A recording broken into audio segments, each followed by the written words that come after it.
One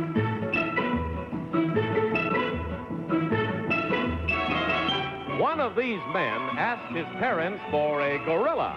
Instead, they gave him 2 rabbits. What is your name, please? My name is Dan Mannix. My name is Dan Mannix. My name is Dan Mannix. Only one of these men is the real Dan Mannix. The other 2 are imposters and will try to fool this panel. Tom Poston, Peggy Cass, Alan Ludden, and Kitty Carlisle. On To Tell the Truth with your host, Bud Collier.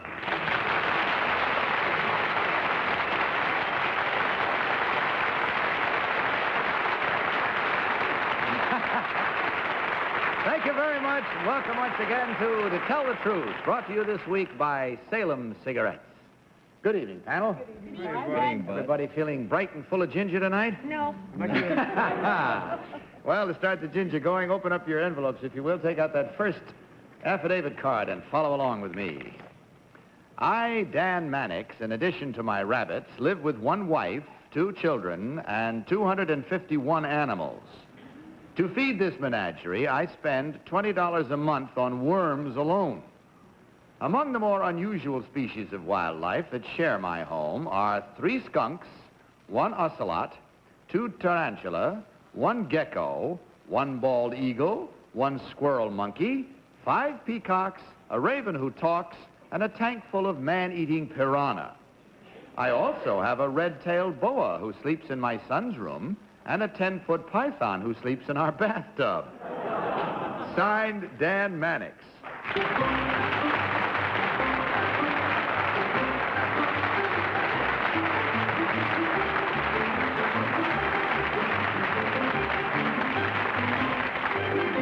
Very well, panel. These 3 gentlemen, as you heard, and so did I, claim to be Dan Mannix. I guess you could say friend to animals. Let's start this questioning with Peggy Cass. Peggy? Thank you. Mr. Mannix, number 2, how can we have so many animals? Well, because I like animals. Number 3, do you get any employment out of the animals? Do you rent them? No, I'm a writer. I write about them. I see. Number 1, what's a gecko? Gecko is a lizard. Thank you. Number 3, a red-tailed boa. Is that a snake? Yes. I've heard of feather boas. I thought they were boa constrictors, the snakes. Number 3, who wrote Ring of Bright Water?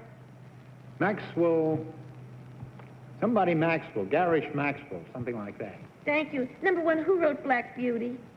I don't know. Alan Ludden. But I wish Betty White were here. She likes animals. Let's see. Man-eating... I wish he were here anyway. Yeah. Yes, he does. Man-eating piranha. Number 3. How big is a man-eating piranha? About the size of your palm of your hand, about the size of your extended hand. Oh, he just eats little pieces at a time. What about worms? Number 2. When you, for an ocelot. What is does an ocelot eat worms? Well, he prefers hamburger. Number 1, must your worms be alive for these animals to eat them? Yes. Number 3, is there an animal, have any of your animals eat dead worms, dried worms? No. Where do you get, number 2, where do you get your live worms? Well, I get them. You mean the name of the store? Yeah, no, well, you buy them? Is there a store in this town? Yeah, it's in town. What's the name of it? Gherkins. What? Gherkins. Number 1, is this a wholesale house? I get my worms from a farm in Arizona. They're shipped to you directly? That's right. Kitty. Number 1, where do you live? Where do you live to do all this? Cold Spring, New York. Cold Spring, New York? Yes. Number 2, are you a writer like Edgar Allan Poe? All these animals have something in common. They're all rather unpleasant. Well, I don't think so, but... Huh? I like them. I enjoy them. Number 3, is your skunk deskunked? Yes. Number 2, is your tarantula whatever it is? No, he will bite. Number 1, how do you get in the tub with a boa constrictor? You don't. You have Or to a evict python, him. huh? You have to evict him first. Where does he go? Evict him first. Onto the floor or out in the living room.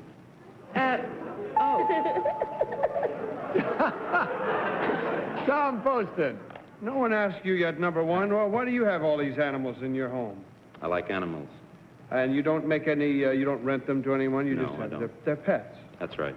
Why did you want a gorilla, number one?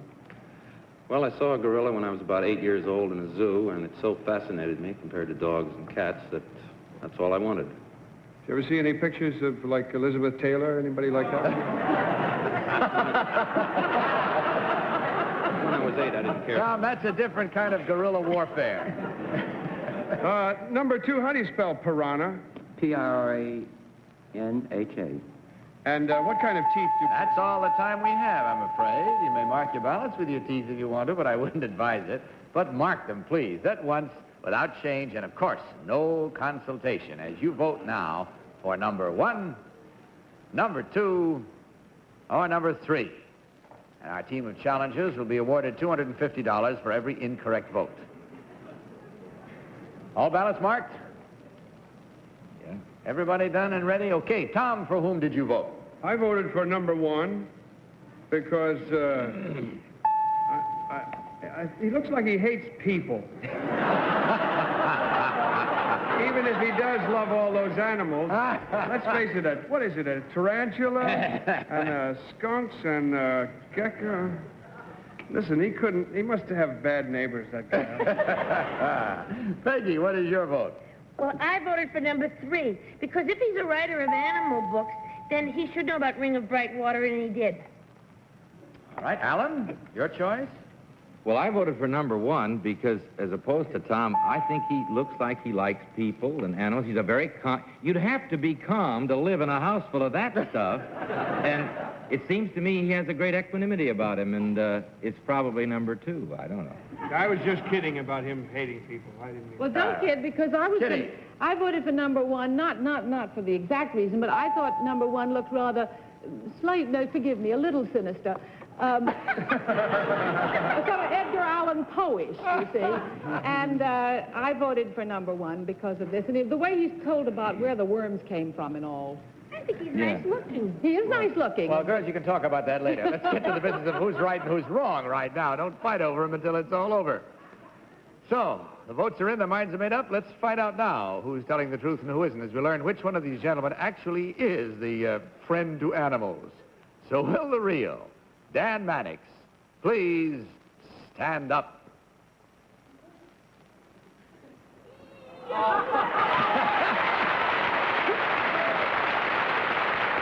the only one who got it.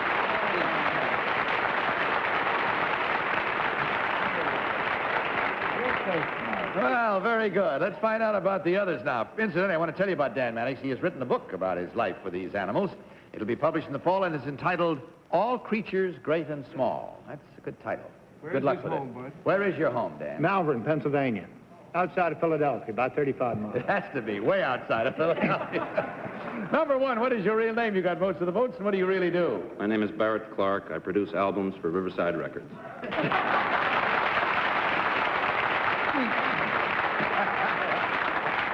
I don't find you sinister at all. I like animals and people. Number 2, what is your real name and what do you do, sir? My name is William Dorr, and I'm a painter of abstract pictures. And in checking the score, I think you can safely say you came very close to skunking the panel. You got 3 incorrect ones to your credit, and that, of course, added up times $250 is $750, gentlemen, for you to take away with you. As well as that, of course, comes from Salem Cigarettes, as does a gift package of Salem's. Thanks for being with us, and I hope you enjoyed it as much as we did. Good night. God bless you.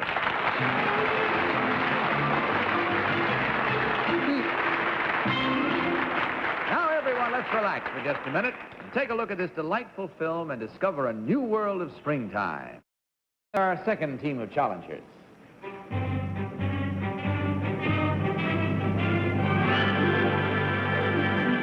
What is your name, please? My name is Josephina Prado. My name is Josephina Prado. My name is Josephina Prado.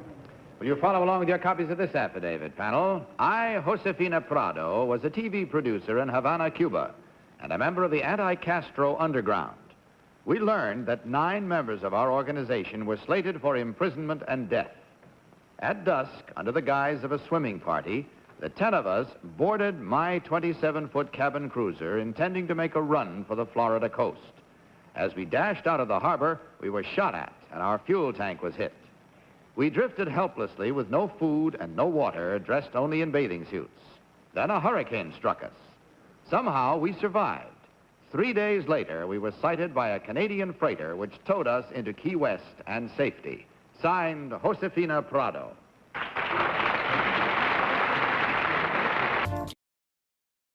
Panel, these three ladies all claim to be Josephina Prado, gallant Cuban lady. I think you'll agree. We'll start this cross-examination with Kitty Carlisle. Kitty? Thank you, Bud. This is a very impressive thing, and I'm very happy to meet you all. Number two, why did you have no food and water on board the cruiser? Because due to the fact that we were working in the underground, we couldn't notify anybody to make any provisions for the trip. I see. Number three, how far off your course did the hurricane blow you? Ooh. When they found us, we were in the Gulf of Mexico. But I don't know. Number one, how far is Cuba from the coast of the United States? 90 miles. Number two, how long did you expect this trip to take without all these mishaps? 24 hours. 24 hours. Thank you. Very well, Tom. Oh, it's my turn. I'm going to ask these ladies if they know where... I know where something is in Havana. Number one, do you know where the Bodeguita del Medio is? I beg your pardon? Bodeguita. You know what I'm saying when I say Bodeguita? Bodeguita del Medio. Do you know where that is? In the old side of Havana. The old Havana. Thank you. Thank you. Number three, there's a church very close to the Bodeguita. Do you know where the Bodeguita is? Well, I know where it is, yes. There's a church very close to it. Do you know the name of that church? No. No. Number two, how far is Cuba? Is that my turn? Thank you. Number two, when the fuel tank was hit by the guns from the shore, how come that Castro's people didn't just come in and take you off the boat? Well, we didn't stop because we didn't lose all the gasoline at the same moment. We continued the trip, and they lost contact with us. I see, thank you. Number three, when did this happen? September 22, 1960. 1960? Number one, who's Che Guevara? Who is Jacob? Number one. Number one. Sorry. Number one. It's one of the governments in Cuba. Thank you. Alan. Number three, I'm fascinated why you had no food on a 27-foot cruiser. You owned the cruiser? Yes. How long had it been since you'd been out in it before you went on this run? 2 weeks. And you kept no food of any kind on it? No water? Number two, thinking back to your television producer days, what is a gobo? Well, I beg your pardon. I don't know the words in English too well. I know the technical words in Spanish. I see. Number three, in your... That's all the time we have, I'm sorry to say. It's time for you now to mark your ballot. So please do so on the information you have gleaned thus far, and do the best you can in voting for the truth. As you vote now, without consultation, for number one, number two, or number three. Everybody voted? Tom, for whom did you vote this time? I voted for number one. She knew where the Bodeguita was, and that's all I knew to ask. That's about all I had time to ask. Peggy. Well, I voted for number two because she's a little older than the other two girls, and I feel you have to work longer to get a 27-foot cabin cruiser. Not if you go to the races. Alan Ludden. What is your vote? Well, I think that's a very good reason that she just gave for number two, but I voted for number three because I like the way she answered Kitty's question, and I think you have to be young to do this and come out of it at all. All right, there's one for each of the three. With which one are you casting your lot, Kitty? I voted for number three because she said that the reason there was no food on the boat was because it would look suspicious. Number two said that it would not be possible for friends to bring food, but that seemed a little removed. And I think she got the cabin cruiser because she had a rich daddy. You know that. Well, whatever the reason, let's go for the truth now as we learn which one of these ladies actually is the gallant Cuban lady. So, check the votes, and here we go. Will the real Josephina Prado please stand up.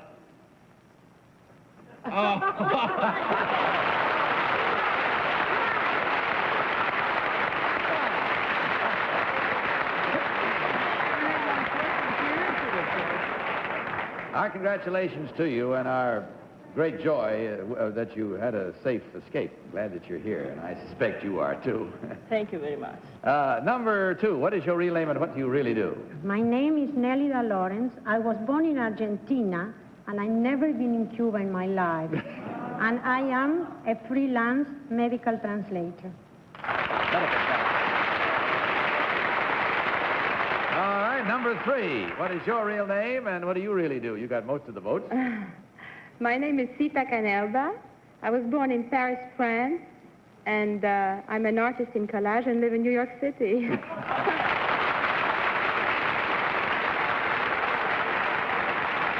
Well, when we check the score, it's a good one in your favor because, again, there were 3 incorrect votes. You really did a good job of fooling the panel. So coming your way from Salem Cigarettes will be 3 times $250, and that, of course, is $750. What ladies can do with that is always pretty fantastic.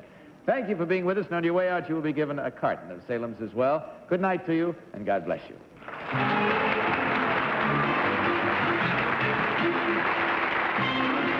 The next 60 seconds are guaranteed to put you in a refreshing frame of mind. Watch.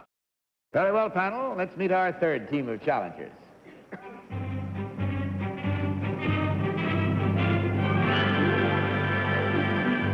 What is your name, please? My name is Luther Lassiter. My nickname is Whippy. My name is Luther Lassiter. My nickname is Chicago Shorts. My name is Luther Lassiter. My nickname is Greens. Fingers. Very well. Will you follow along, panel, with your copies of this affidavit? I, Luther Lassiter, have been playing pool since I was 13 years old.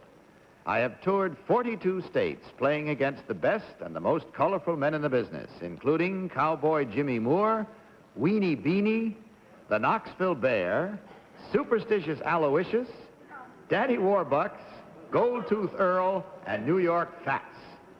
Recently, however, I hit the jackpot. Last year, competing with the top field in 9-ball, 1-pocket, and straight pool, I became the 1962 all-around national champion. Just last month, I won a tournament in New York and thereby became the pocket billiards champion of the world. Signed, Luther Lassiter.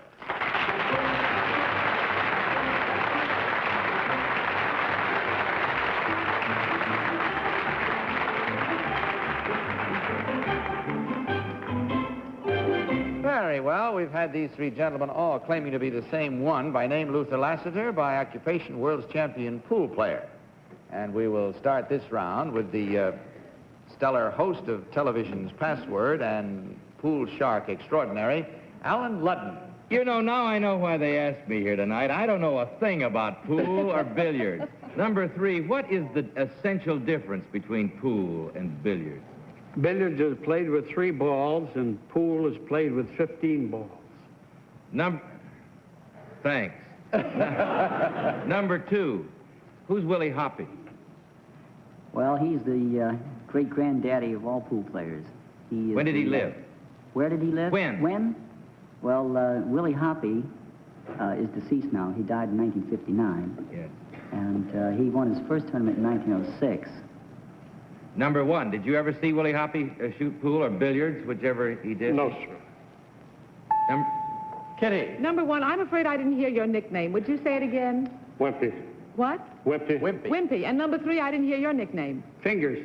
Fingers, because they're green. Number 1, what is it that you put on the cue when you play billiards?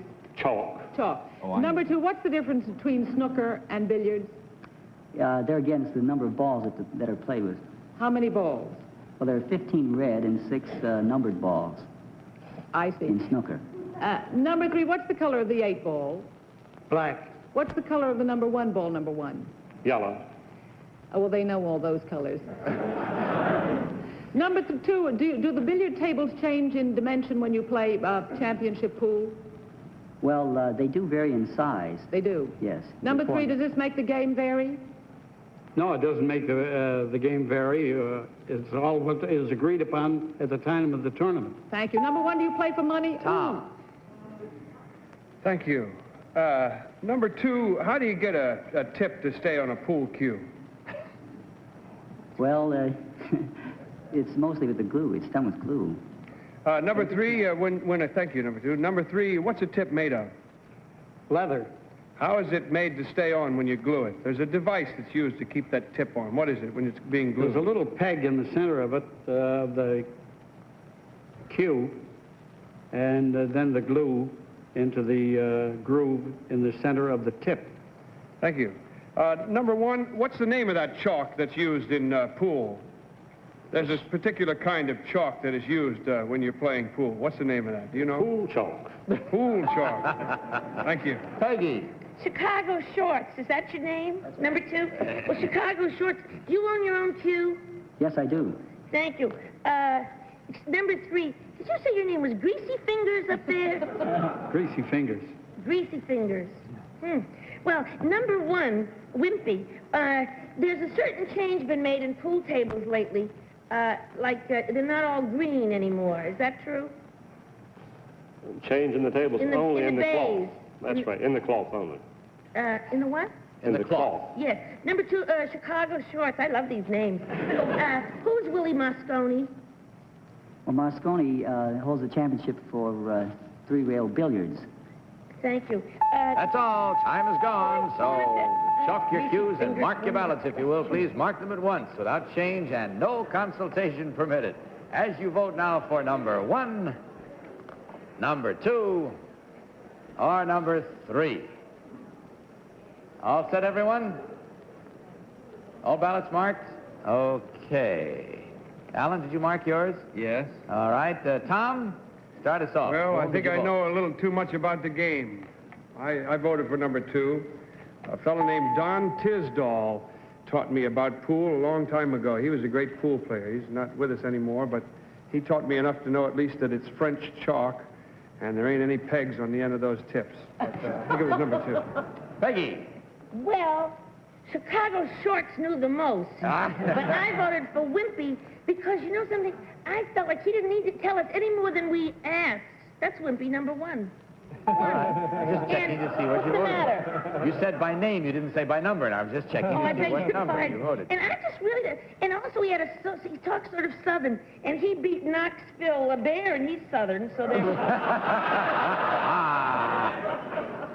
Alan, what sound reasoning and voting do you bring to it? I don't know. She confuses me. I thought you didn't know anything about pool. I don't know anything. I voted for number 2 in spite of the fact that they dressed him up, which always makes me suspicious, and let him carry a pool cue, whatever that is. But I think he answered with great authority, and I didn't know as much as Tom because I didn't hang around in those places, you know.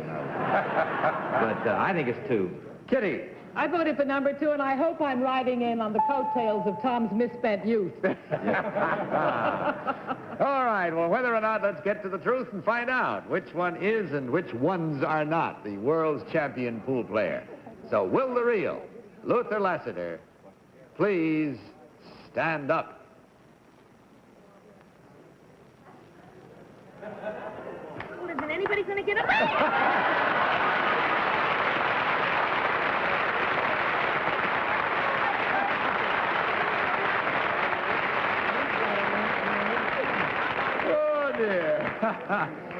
Why do they call you Wimpy?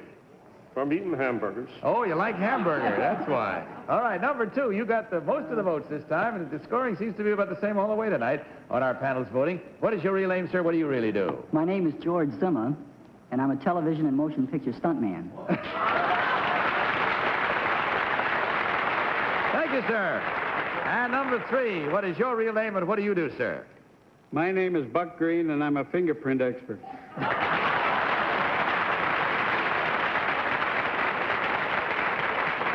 As a matter of fact, a little more to it than that. Buck Green was the former chief of criminal identification for the U.S. Treasury Department. That's who he is. Fellas, you did as well as the other 2 groups. 3 times $250, and you're taking away $750 for the 3rd time tonight. That comes to you from Salem as well as the Carton of Salem's on the way out, and our sincere and heartfelt thanks. Good night to you, and God bless you.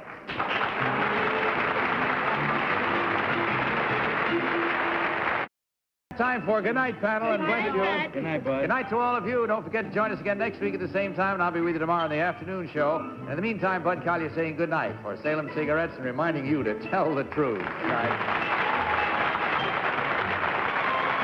To Tell the Truth is a Mark Goodson, Bill Todman production. Miss Carlisle served by Hartenstein.